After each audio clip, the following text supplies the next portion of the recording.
Hey y'all, I hope you're having an amazing Tuesday. I know that I am. I'm playing catch up from being out of town doing our newest crime and craft with RK3 Designs, and I am now in Dallas playing catch up. Which is fine. All of you guys are being so patient with me and I appreciate it so super much. I wanted though to show you how I made this amazing tumbler using glitter. It looks like cheetah print or leopard print or whatever, but I did it with just glitter and inks. So it's super easy to do. It takes a little bit of time, but not really that much time. And so I'm going to take you on this journey with me real quick. So first thing I do is scuff my tumbler and tape up the lip edge and give myself a little tab to pull for when I'm removing the tape. It just makes things way easier. Now you can put this glitter in your resin and do a couple layers, but honestly, save yourself some resin, save yourself some time, and just coat your tumbler in some Mod Podge. They do make now a dishwasher safe one, but I always tell my clients handmade equals hand washed. So anyways, I am brushing on some Mod Podge. Keep in mind that whatever texture you have in your Mod Podge will be able to be seen in your glitter, so make sure you got no texture unless you want that. And so now I'm just dusting on some glitter. This glitter is Just Resin's Burnt Caramel. I have it in my shop, artisttilldeath.com.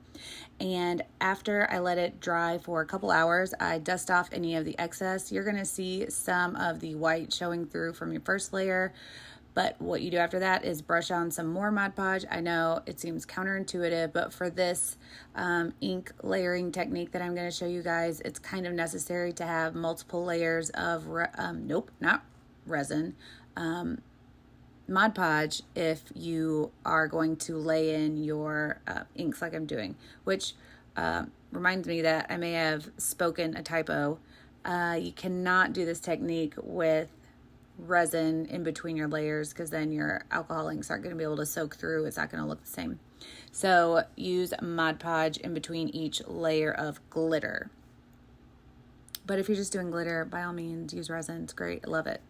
So this is the third coat of Mod Podge, I think. I haven't been paying that much attention to myself, but I believe that is what's happening. And listen, it doesn't take a lot. We're just dry brushing it on. It works. It's very nerve-wracking in the beginning because it's like I'm covering everything. It doesn't look the same. Makes me nervous. But trust me, it's going to look amazing.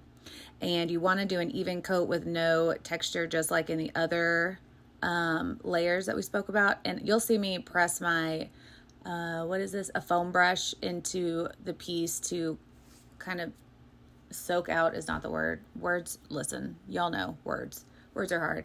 But I'm squeezing out, not unsoaking, but squeezing out any of the extra Mod Podge that I have in my foam brush. And then after that, we're going to do, guess what? A layer of, nope, maybe not. Oh yeah, that was the final layer. None of the glitter is coming off on my hands or dusting off onto my paper. So that tells me we're good to go to the next step. Now, the next step, I'm using alcohol inks to just dab on the little shapes of my spots. And I'm using a brush to kind of dust them out. I'm just using various shades of brown. I'm not even sure which browns I used in this because I did these tumblers a little while back. But you can just make a whole bunch of squiggle shapes, but just don't connect all of the ends, and that'll help you to make a more realistic looking leopard or cheetah print. Now I'm just dabbing it on with a small rough bristle brush to kind of stretch out the dots as I see fit. And because you're layered a whole bunch of glitter and Mod Podge is going to kind of absorb a little bit of those inks, that's why having layers is important, because it's going to bleed out a little bit and make it look a lot more realistic and have a lot more depth. And I'm just alternating the shade of brown, and I'm alternating the size of my spots. And I'm not connecting everything. I'm leaving little breaks in the color. And as I was going along through this, as the inks dried, I noticed that they kind of faded into the glitter a little bit, so it's kind of becoming a little bit more faint. So as we go, I'm gonna deepen the colors a little bit and alternate the shades some. And so that's what I'm doing when I'm reaching over to the left side. While we're doing this, since I've said all the instructional stuff that I can about it, oh, a smiley face. Since I've said all the instructional stuff I can about this, I want to know what you guys think of my latest crime and craft. Thank you to everyone that has commented, engaged with the video, because that really helps with the algorithm. It means so much to me. You guys have no idea. It's like donating to the channel when you just interact with a video. Leave a thumb, leave a comment. Just don't fast forward through the whole thing. And that really helps the algorithm. That helps YouTube know that you guys are liking the content and to show other people. Or if you guys want to just bring awareness to the cases that we cover here or the artwork that we cover here. I mean, the cases are more important. But if you want to share the process of art as well, feel free to share our videos. We welcome it. It helps our channel so much. So at this point, I am 3 browns in and almost have the tumbler fully covered, which in real time, this is about 35 minutes of dabbing alcohol inks on. And now I'm using, I think this is a Marabou. The first one is a Let's Resin alcohol ink, I'm sure, and this one is a Marabou. It's the black, one of the black shades. And I'm just putting it along some of my lines on the outside of my browns just to deepen the tone on some of them. Some of them I don't want to have the deeper tone. Some of them I do. So I'm skipping parts of some, and then adding the black to parts of some. It just, anytime you can vary the shades or the tones, you'll get a more realistic and dynamic piece. So it's always good to do that. If you want something, you know, that lean, not that there are no glitter leopards to my knowledge, or else I would have one or two. So as realistic as a glitter tumbler of this print can be. And now on the inside, I'm using a coppery warm brown to just kind of fill in some of the areas of the spots. I don't know why I never thought to do this before, but I guess I just saw a reference and that's how it looked, and so I was all about it.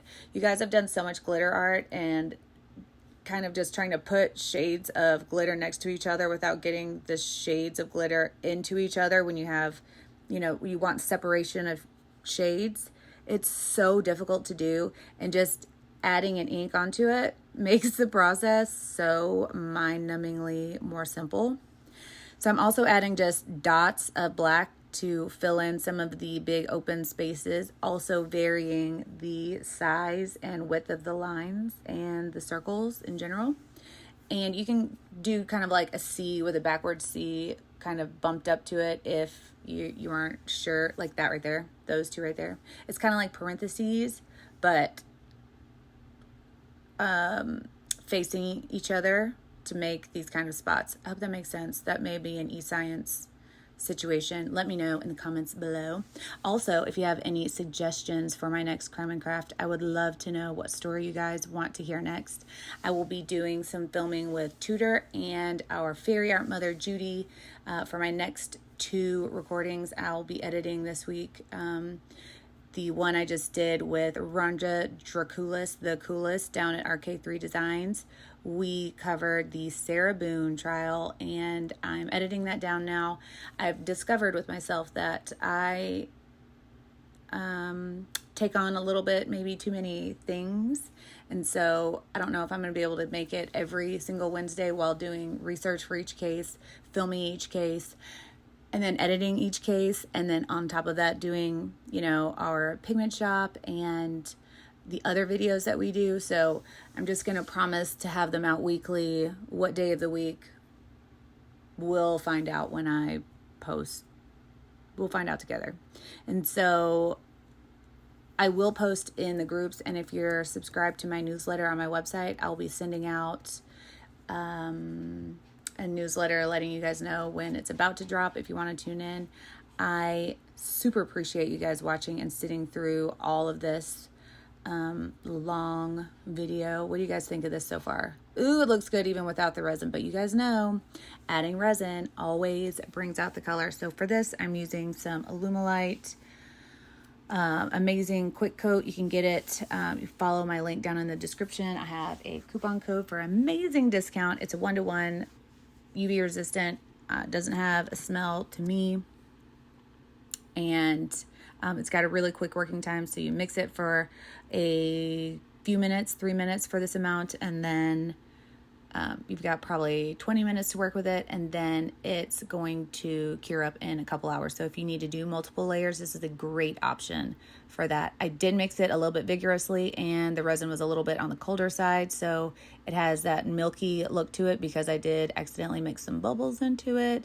So I'm going to be putting this layer of resin on really thin. I'm going to heat it a little bit extra and allow for any of the resin to fall off if it needs to, because I already know I'm going to put a decal and then coat it with another layer of resin. So it's okay if a lot of this resin kind of thins out, because I don't want it, so I'm kind of scraping some off because I don't want it to be cloudy because of the bubbles.